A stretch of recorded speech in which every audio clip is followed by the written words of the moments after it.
Hey, it's Matt from Black Hole Woodworking. Welcome back. Today I'm making a flower pot and I'm starting with a rough turn bowl. First thing I did was clear off the rim so it's nice and flat, and then I'm giving myself a couple of recesses that I can reverse mount this onto a chuck. I'm not sure exactly where I'm going to be able to mount it, so I'll give myself a couple of spots. On the bottom, I start with the foot. I'm using a 1/2 inch spindle gouge. Just kind of flatten out the base there, and then create myself an actually round tenon. The previous tenon had warped due to the drying process. Well, on to shaping the bowl, still using the 1/2 inch spindle gouge. I find it neat that it looks so wobbly, and then as I cut, it just cleans up.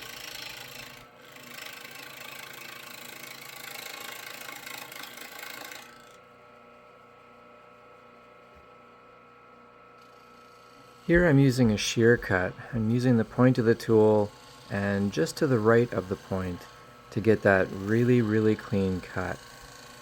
I find these a little difficult because I end up taking off too little wood or maybe too much. In this case, I did want to go a little bit deeper, so it was one of those happy accidents.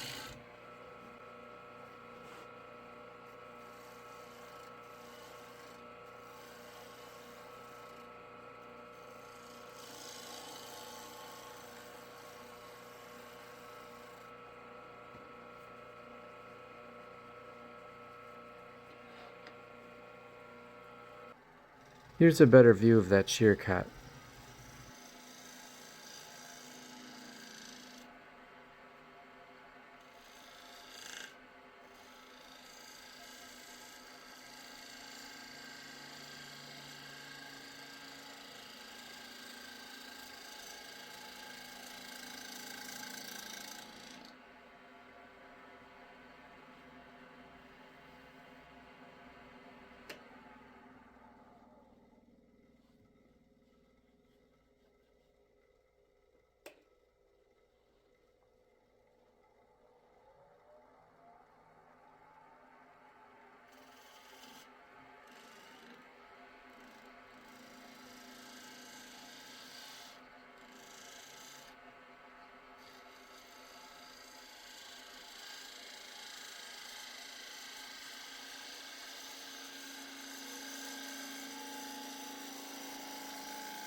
A second look at the foot made me realize that I hadn't quite dovetailed it quite enough. It's not a lot, but it needs to do something.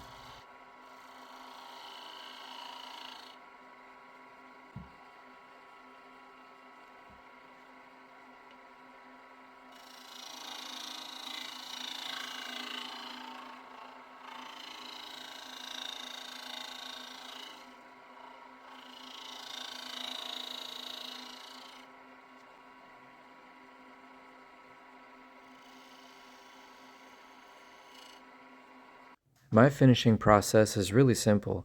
I use walnut oil to make the color of the wood pop, and there you go. Get some burnishing going, and then after that I use shellac to make it shiny, and that helps seal the wood a little bit better. You could actually stop after walnut oil and be just fine. In fact, I might often do that if it were a piece that's just for me, but this isn't.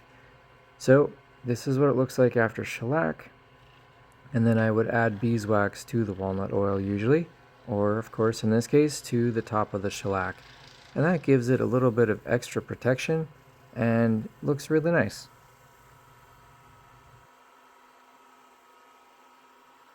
Let's take a quick look at all three stages of the finish.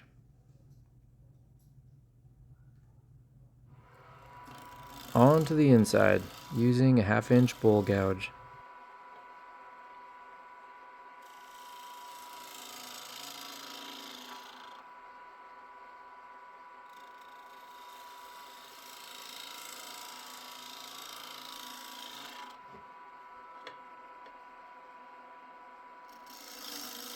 This was probably my most difficult cut of the project, and that's only because the camera stand was in the way. So, got that out of the way, on we go.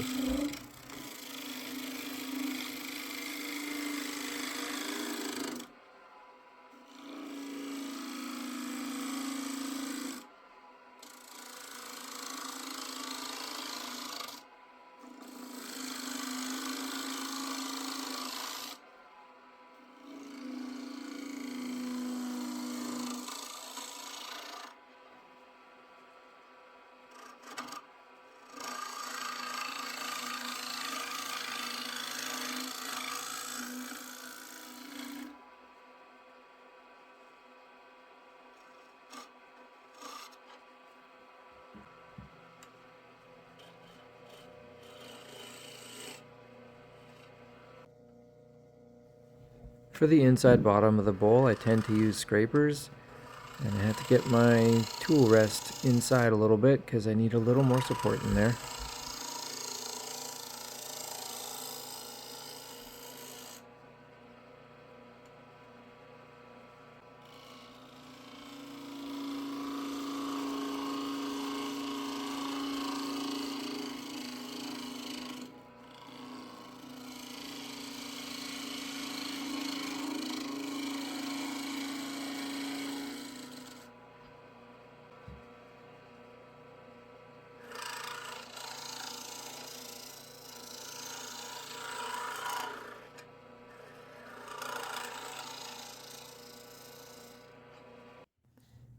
If you're wondering why I don't seem to sand anything, that's just because I don't show it. The finishing process for the inside of the bowl is exactly the same as the outside. Walnut oil, shellac, and beeswax.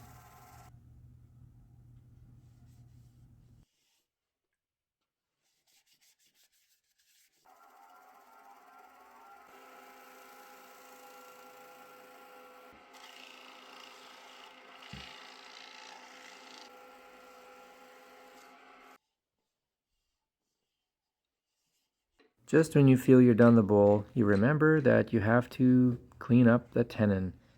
Those jaws were just not quite the right size for that tenon that I needed, so it left a few little marks.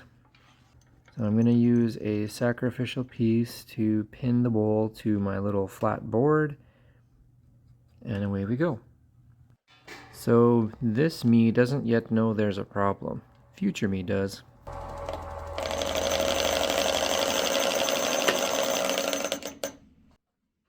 Yeah, that noise, that's not a good noise. And yeah, here I go. I try again. That piece right there split. Of course I was an idiot. I shouldn't have used an end grain piece. I should use a side grain like this. Then it's stronger and won't split. And I won't have to redo all my setup.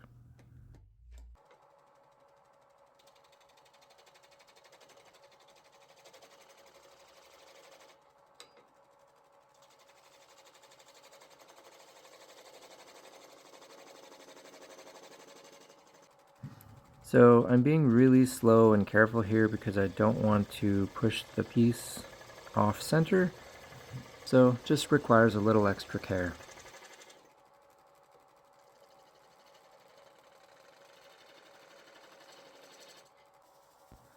And of course I have to add the same finish back to that spot so it looks just like the other spots. Which, by the way, is one of the really nice things about this finish. It is so easy to repair.